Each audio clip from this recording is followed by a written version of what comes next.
অবশেষে রামকৃষ্ণ মিশনের আবাসনের দায়িত্ব হস্তান্তরিত করা হলো রামকৃষ্ণ মিশনকেই।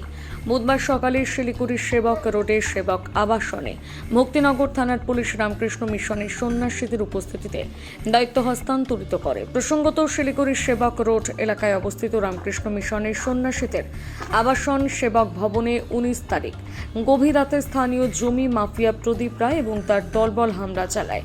ভাঙচুর করা হয় আবাসনে, পাশাপাশি সন্ন্যাসীদের অপহরণ করার অভিযোগ ওঠে দুষ্কৃতীদের বিরুদ্ধে। এই ঘটনায় 19 তারিখে ভক্তিনগর থানায় অভিযোগ দায়ের করা হয়েছিল রামকৃষ্ণ মিশনের তরফে, কিন্তু অভিযোগের পরই আবাসনের গেটে তালা ঝুলিয়ে দেয় পুলিশ। পুলিশের এই ভূমিকা নিয়ে রাজ্য জুড়ে তীব্র ক্ষোভ সৃষ্টি হয়, পাশাপাশি পুলিশের ভূমিকা নিয়ে প্রশ্ন উঠতে শুরু করে। আজ যে আমরা কনফারেন্সে উপস্থিত হয়েছি একটা বিষয় নিয়ে, সেই বিষয়টা হলো বঙ্গীয় হিন্দু সন্তদের উপর যে কুমন্তব্যের জন্য আমরা সন্ন্যাসী সমাজ খুবই দুঃখিত এবং গোটা হিন্দু সমাজই দুঃখিত।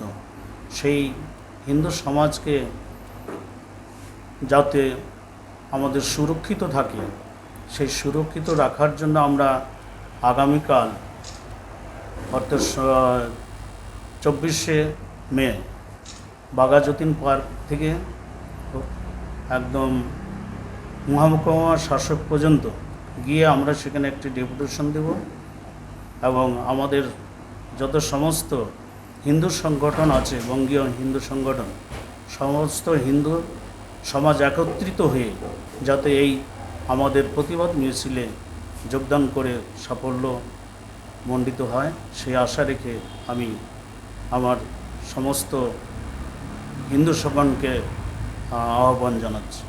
সারা পশ্চিমবঙ্গে সন্তদের উপরে অবমাননা, অত্যাচার এবং পরিকল্পিতভাবে আক্রমণ এবং নমনীয় ভাব এবং হিন্দু সনাতন সন্তদের চক্রান্ত করে কালিমাঙ্কিত করার জন্য যে বর্তমান চলছে সমাজ, সেটাকে বন্ধ করার জন্য আগামীকাল আমরা 24শে মে বাঘাযতীন পার্ক থেকে সন্ত যাত্রা শুরু করে এসডি অফিসে আমরা একটা ডেপুটেশন দেব, যাতে এই সাধু সন্তদের উপরে কোনো অন্যায়, অত্যাচার এবং নমনীয় ভাব এবং কলঙ্কিত না করে আমরা সুরক্ষিত থাকতে পারি, তার জন্যে আমি অনুরোধ করছি।